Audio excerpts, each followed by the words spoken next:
सिंध के नाले वाले कालम निगार सियासी समाजी अदबी दीनी दानिश्वर किताब दियो जानो जे खालिक मरहूम एजाज सियाल की 5 वर्षी मल्हाई वई। मेहरान अदबी काउंसिल माग पारा बॉर्डर मीडिया सेंटर से सिंध के नाले वाले कालम निगार लेखक सियासी समाजी इल्मी अदबी दीनी दानिश्वर मरहूम एजाज सियाल की 5 वर्षी मल्हाई वई, जैमें सियासी समाजी इल्मी अदबी दीनी शख्सियतुन शिरकत कई।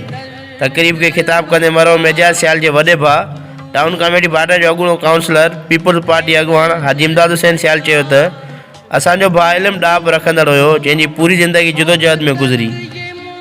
स्टील जे पीपल्स लेबर यूनिटी जे बानियुनि मंझां हो, जॾहिं त पीपल्स ऑफिसर एसोसिएशन ऐं पाकिस्तान स्टील मिल ऑफिसर इतिहाद जो बानी चेयरमैन हो।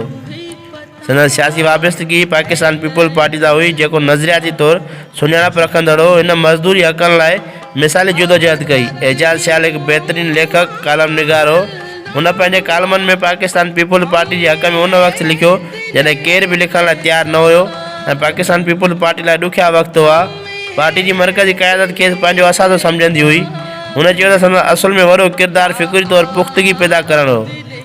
महिमान ख़ासि नाले वारे शाइर अदीब दरगाह पीर तकी शाह जे गादी नशी इंजीनियर सैयद इमरान शाह जिलानी चयो त एजाज सियाल जहिड़ा बुर्जस्ता ऐं फ़िक्री इंसान घटि पैदा थियनि था, जेके पंहिंजे मौक़ुफ़ खे मञण में सचाई वारो रस्तो वठनि था।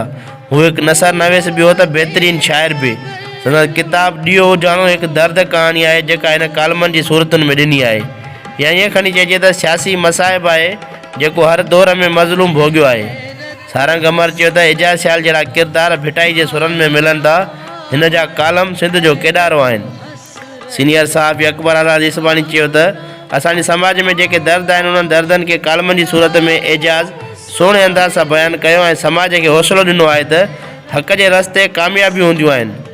सिंधी अदबी संगत बॉर्डर शाख जे सेक्रेटरी ऐं ॿाराणे अदब में वॾो नालो रखंदड़ ग़ुलाम मोहम्मद भट्टी चयो त तारीख़ साज़ शख़्सियतूं ई पंहिंजी तारीख़ जोड़ींदड़ हूंदियूं आहिनि। एजाज सियाल बि पंहिंजे फ़न ऐं फ़िकुर सां पंहिंजे किरदार खे मञाए शख़्सियत जोड़े वरिती आहे। शाइर ऐं सहाफ़ी अली रज़ा नूनारी चयो त एजाज सियाल जी घणरुखी शख़्सियत हुआ, पर हिन जो जेको किताब सूरत पंहिंजो लेख महफ़ूज़ कया आहिनि उहे असुल में संदसि ज़िंदगी आहे जेका कॾहिं बि मौत नथो अचे।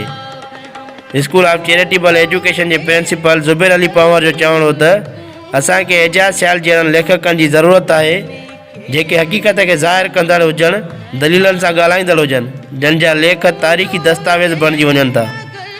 बॉर्डर मीडिया सेंटर जे सदर नौजवान सहाफ़ी अमीन सियाल चयो त असीं पंहिंजे सेंटर ते एॾी वॾी इल्मी शख़्सियत जी वरसी मल्हाए फ़ख़ुरु महसूसु करे रहिया आहियूं। हीअ असांजे लाइ एज़ाज़ु आहे। एजाज सियाल न रुगो लेखक हो, पर समाज सुधारक सां गॾु नज़रियाती सियासी अॻवान बि हो। हिन सिंधी मुहाजर जहिड़े दौरान कराची में सिंधियुनि जी हिफ़ाज़त लाइ ऐं खेनि महफ़ूज़ हंधनि ते पहुचाइण में वॾो किरदारु अदा कयो, जेको मिसाली आहे। सियाल बिरादरी लाइ बि काल सिंध सियाल बिरादरी एसोसिएशन जहिड़ो प्लेटफॉर्म ॾिनो। हुन एजाज सियाल खे नज़म पढ़ी भेटा पिणु पेश कई। समाजी अॻवान गफ़ार लाखिर चयो त एजाज सियाल जे नाले ते इल्मी अदबी फोरम या यादगार कमेटी जोड़णु घुरिजे। तक़रीब जी निज़ामत नाले वारे शाइर लेखक फराद जिलानी पंहिंजे ख़ूबसूरत अंदाज़ सां हलाई, जंहिं बि एजाज सियाल जे कयल ख़िदमतुनि फ़न फ़िकुर ते रोशनी विधी। जॾहिं त तारफ़ी तवणी इस्तक़बालिया खिताब नाले वारे कालम निगार सहाफ़ी मेहरानी अदबी काउंसिल माक जे बानी मसरूर सियाल कयो, जंहिं पिणु चयो त एजाज सियाल मुंहिंजे भाउ सां गॾु उस्ताद ऐं बहितरीन दोस्त हुयो।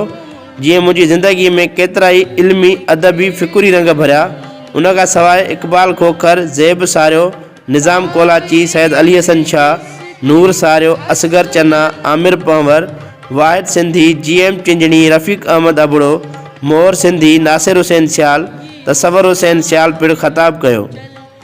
जॾहिं तक़रीब जी शुरूआत कलाम पाक सां कई वई हुई, जंहिंजी सआदत नौजवान हाफ़िज़ ग़ुलाम मुर्तज़ा गोपांग हासिल कई।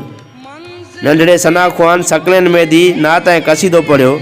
आख़िर में सैयद इमरान जिलानी मरहूम एजाज सियाल जे रूह खे सवाब ॾियण लाइ दुआ कई।